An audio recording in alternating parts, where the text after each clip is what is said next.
than usual today because we don't have sheets and it's a big holiday and I've been at doctors all day. So I'm going to go through my favorite plays starting on FanDuel because the slate locks at 6 Eastern. And then I will go over to DraftKings afterwards. You can pop in and ask questions. I'm probably going to be here for about 15, 20 minutes. So try to get to everything we can. We can stay later if we have more questions. So I'm happy to do that.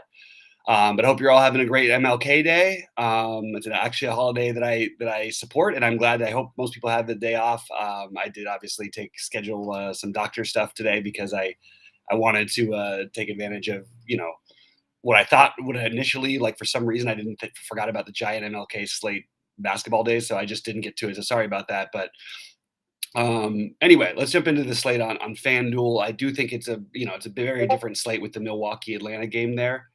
Um, so let's talk through this. I am not in the interest of really playing today. I'm sorry, I had to respond to one of the State Kings guys, but I'm going to jump over and talk through what I would be doing. So I would rank Milwaukee as probably the team. You want a ton of exposure here. It's a great matchup against Atlanta. I think that Giannis is my favorite on FanDuel, followed by Portis, then Middleton. I do think all three are in play, and I think you can make an argument for maybe DiVincenzo. I just don't find it as necessary. But that's just where I am with their side of it. On the Atlanta side, you actually have a bunch of guys who are borderline plays. Okongwu, I don't know where I stand on that. I probably wouldn't use him, but I'm okay with it. I just don't. That's not what I would be trying to do. DeAndre Hunter, I think, is viable. Um, but again, you can't expect Hunter to just go off every game. I really think that we've got to sort of temper some of our expectations. I mean, we saw, yeah, when he made 3 out of 4 threes and 7 out of 10 of his shots, he put up 30 fantasy points, and he also had 3 blocks and a steal in that game. It's hard to rely on that stuff, but he certainly does have the upside to get there. I just don't think he's like an automatic like cash game play, and other people are sort of treating him as if he is. And he's a really good real life basketball player who can put up like 2 fantasy points in 25 minutes or 30 minutes. I mean, he really can have some duds of games, but he also does. I mean, he's going to be on the court enough, and if he does get hot, he's viable. But I think at his ownership, I don't think I'd be like overwhelmingly trying to play him. I think Trey is definitely in play. I actually think it's a good matchup for Trey. 9,600 is pretty fair. The turnovers bother me on FanDuel in general, but I still think that he's very viable. So he's probably my favorite of the Hawks, followed probably by DeAndre and then a Kongwu, but I don't think any of them are totally necessary. I think a Gallinari is viable as well, but I'm not going to be doing that. In the next game, Portland and Orlando, I don't think anybody's going to be particularly owned, and these are bad defenses, so I think that it's kind of interesting. I don't know what they're going to do with McCollum coming back, but I certainly think he's a viable tournament play, depending on whether or not Powell plays. Nurkic is also still viable, but I don't think it's especially exciting just because you do lose some of the usage, but I think they're viable, and I think that even a guy like the Sear Little is going to get the minutes to where he could be viable and sort of a more upside, similar-ish play that's a little bit more expensive than Hunter. On Orlando, I do love Cole Anthony. I'm going to keep riding this guy. He's not going to miss every shot every game.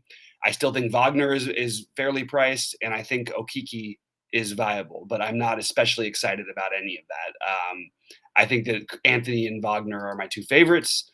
On the Toronto side of things, we don't know about Gary Trent yet. Scotty Barnes is still really cheap over there. I think he's very viable. Precious is back now. I don't think I would go there, but it's okay. It's not like the worst. I think Anunoby is a very good play. I think nobody's going to play any of these guys. I think they're all like one of them gets there big time is my guess, even though it's a tough matchup with Miami. I do like Jimmy Butler on the other side of this game at 9,100 on FanDuel. I think it's very, very reasonable. And I think Bam is probably out of play until we see him really get full minutes, and I think he will be back tonight. If he's not back, Butler is like almost a lock for me. In the Oklahoma City Dallas game, Giddey would be my favorite, followed by Shea. Not overwhelmingly in love with both of either, and I do think Lou Dort is viable, but I probably would lean Giddey or Shea over Dort. I know they're different price tiers, but that would be my first goat look. Dallas is pretty good defensively, so I'm not in love with anything from that, to be honest with you. I do think Luka is an excellent play. He's the guy I would spend up for in addition to Giannis, and you can do it on FanDuel.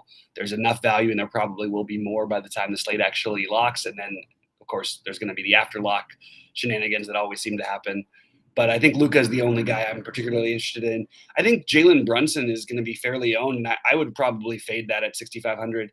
I think that DFS, Finney Smith, is going to get the minutes, and at 4,500, he's shooting the ball more this year. I don't mind that, but it's not like my favorite thing to do. I think JaVale McGee in the next game is a staple that you're going to want to have in the majority of your builds. I do really like McGee, and I love Jalen Smith as a pivot on FanDuel. I think that no one's going to play him, and I think that there is upside. We've seen it for this guy before, and the minutes, he could see an increase in minutes if you get JaVale in foul trouble or something like that, or if he's just playing well. So I actually think those guys are both pretty interesting. Mikal Bridges is going to get some ownership. He's 4,500.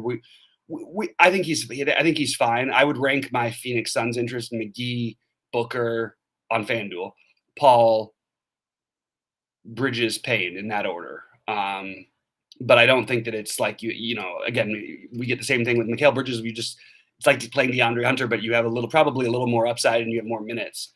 So I think I would lean Bridges over Hunter probably. Although I do want some exposure to that high total. So it's really tough between those two. I don't love either one, but can't have everything you want on this slate. The guy I prefer to play instead of those guys would be Keldon Johnson at 4,900. He, Podol, and Murray are all in play. I would probably put Murray ahead of Podol, Keldon Johnson ahead of both because of the price, and then no one else for me from San Antonio. Utah on FanDuel, you're going to want to play Donovan Mitchell. He's really cheap over there. I think he's a cash game must. I think this is a really good spot for Utah. I'm surprised they're only 4.5-point favorites, but I actually think the Lakers will play hard tonight. And I like Mitchell, then Gobert, then Ingles, then Bogdanovich. That's the way I would have them ranked. And I do think they're all interesting. And if Conley does play, I think he's viable in this particular matchup, but I wouldn't make him a staple. On the Lakers side of it, I like LeBron a ton, followed by Westbrook on FanDuel. I think Westbrook at 8,100 is definitely in play, even though he hasn't played well so far. This is not my favorite hasn't played well of late. It's not my favorite matchup for him, but at 8,100, I think you could justify it. But he will have some ownership as well. Malik Monk, depending on whether Carmelo plays or not, I think he's actually a good play either way. So I would go LeBron, then Dwight. LeBron, Monk, then Dwight on FanDuel, then Russ. That's where I have it ranked. And I'm going to look in and see if you guys have any questions for me in there. I got a what's up from Dunbar. What's up, buddy? Thoughts on Simons with CJ back on FanDuel? No interest at all. Let me clarify that. I don't see why we would be playing Simons at almost 8K. I really can't justify it. So if McCollum is back, so I would have a very hard time justifying that one. Even though, yeah, he can maybe get there, but he would have to play like out of his mind, I think, to get there with all the usage. I would rather play Nurkic at center. So no interest for me in Simons. It's if Powell is out, maybe I would change my tune a little bit. But as of right now, I don't see Simons as a good play at all. And it looks like that's pretty much it for the question. So guys, you're going to be able, you can rewatch this thing. I'll tell people in the chat because I'm not going to sit around unless we have any questions or back and forth because I hate hosting these things on my own. So pop on in if there are any questions, any thoughts, anybody else you want to talk about. On DK, the biggest differences for me are I think LeBron is even more of a staple because we don't have Giannis on this slate. So I think LeBron is part of your core. I think JaVale is part of your core, obviously, over here as well. Again, if you're not going to play JaVale, he's not going to project well, but Jalen Smith is completely viable, even with Biyombo in the mix now. I think Jalen Smith could play well enough, and it's no reason. It's not like they need to play super big against Podol and whatever else the Spurs want to throw at us tonight, which would probably just be Lawndale. Other guys for me on DraftKings that are a little different. I still really like Cole Anthony over here. I think he would be a staple for me. I think Westbrook is a very, very low owned option you could consider. And I think Mitchell is a really solid play, even at 9K, and will be significantly lower owned than he is on FanDuel. Again, Jimmy Butler is just way too cheap. I actually think he's getting too low ownership based on what I'm looking at right now. But assuming that even if Bam is back at 8,900, I really still like Jimmy here. In terms of spend ups, I would go LeBron, Luka, Jimmy as my favorite 3 spend ups. Again, I also do like Cole Anthony and Keldon Johnson on both sites, who are a little bit. Keldon Johnson more of a mid tier, and then for value on DraftKings, I think Precious is more viable over here than he is on FanDuel. I think Ingles is still viable, especially if Conley doesn't end up going. But I think even if Conley does, I still like Ingles. And then Trey Mann might seem like a little bit of a reach, but you can always possibly pivot if we do get some of that other news and find some of those other guys out. Dwight Howard is also another cheap one who I think is extremely viable against Gobert. They do tend to play him against bigs. They do, what did we see from him last time out? I believe he put up what he was against Denver. He had played 21 minutes, put up 19 fantasy points. This matchup actually a little better for centers, oddly enough. I know it sounds weird, but like Jokic has a way of taking these guys out of their anything. So I would bet on Howard to score more than 20 fantasy points tonight. Anyway, that's sort of my roundup. It's a pretty small slate. I'm not that interested in it. Would I play Jimmy over Luka? Those are completely different price tiers. I don't know how to say that. Those are not. I don't think in terms of that way. But I would rather play. I would rather if I was playing tonight, I would probably end up with more Luka than Jimmy. It's close between the two of them. I think either one is fine, but they are very different prices and different positions. So I don't think of those guys as similar thoughts. Favorite FanDuel center is going to be. Let me grab my notes here. My favorite center on FanDuel. Sorry, guys. Just give me 1 second. Is JaVale. I have no problem with JaVale being 4,900. It doesn't. You could also play Portis there. You could play Podol. I would go JaVale, Portis as my favorite too, but probably actually Portis, but you can use him at power forward. I do think Gobert is a really good play that no one seems to be on, so I don't mind that route either, or Dwight. But that's what I would be doing. I just went through my favorite centers on FanDuel, so hopefully the Prince's questions were before that, or were after he probably just didn't hear me yet because it's a little bit of a delay. Yeah, and so if you don't want to play Luka, play Jimmy. Yeah, if you don't, Sensei J, like I don't see what like. You say you don't want to play Luka, so play Jimmy. But you asked me if I'd play Luka over Jimmy, so I'm confused. So if you already decided you don't want to play Luka, then your decision is made. All right, and I think that seems to be pretty much the questions are pretty much drying up. Guys, hope everybody does well today. Good luck to everyone out there. I'm sorry not to be playing more, and I'm sorry I didn't get my picks out. I'll be back at regular schedule tomorrow. And it's a small slate tomorrow, so nothing that exciting. I'm going to try to go with some friends to watch the Rams play tonight. It's a little crazy COVID-wise out here right now, so not as many options as usual. And good luck to my Rams. Hunter. I went through Hunter already. I think it's a mistake to think of him, to expect a lot from him, but I don't think it's a mistake to play him, if that makes sense. I think that everybody acts like Hunter is like, oh my God, you can't believe Hunter's at this price. And it's like, yeah, but he doesn't really put up fantasy points. But tonight is a good, especially good spot. I have Hunter, Bridges, and Keldon Johnson I prefer above both of those guys, but I do have Hunter and Bridges as the other two spend downs. I think Bogdanovich would be another one you could include. But Hunter's, it's okay. It's not like I wouldn't surprise me if he put up 15 fantasy points. It wouldn't surprise me if he put up 30. That's the way I treat him all the time. It is a particularly good matchup because of the pace, but it's also one he could get in foul trouble because they're probably going to match him up with Giannis. So my Rams takes are that I hope they win. I don't want to get in. I don't like betting against or on my teams in the playoffs. It's just not something I do unless I really have a strong belief in it. And I think this game is a very up in the air game. So my biggest takes for the Rams would probably be to try to find a way to get, I don't know. I guess it would be to try to, I literally haven't looked at tonight's thing because I don't want to play on when my teams are in the playoffs, like I said.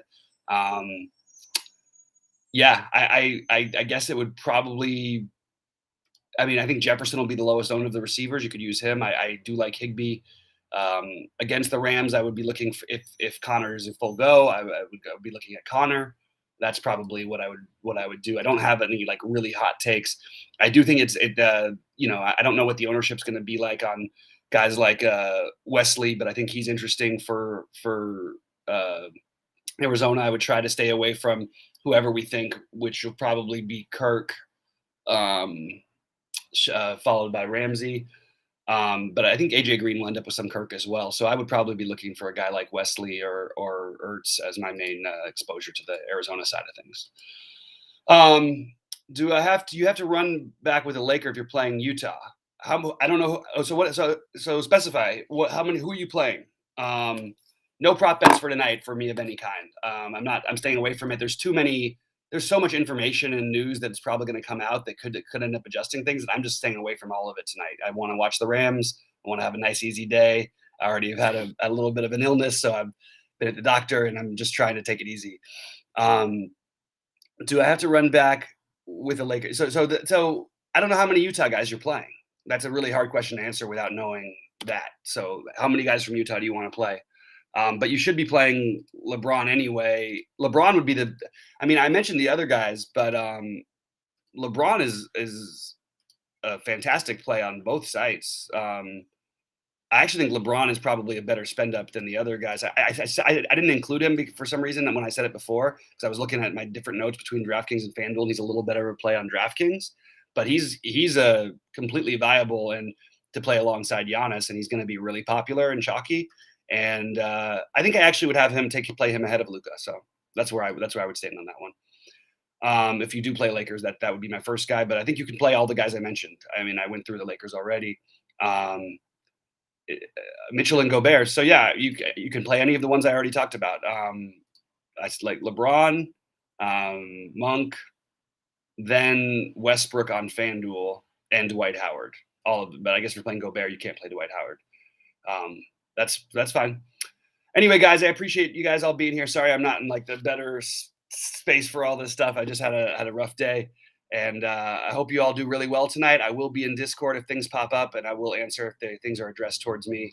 And thanks for joining us a little bit early today. And we'll be back at our normal schedule and have everything for you tomorrow.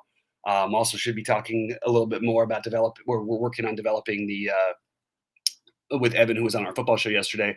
We're working on developing the optimizer. It's still, you can do it, you can use it. It's just trying to update it and improve it, and we should have that stuff done in the next couple months. The site should be getting better and better. So we look forward to that, and we appreciate you guys as always. Thanks so much for Sheets, for Rody, for Evan, for Kenny, for everybody who was a part of True DFS. Good luck tonight, and we'll see you at the top of the leaderboard. So I want to see somebody win something. Good luck, everybody.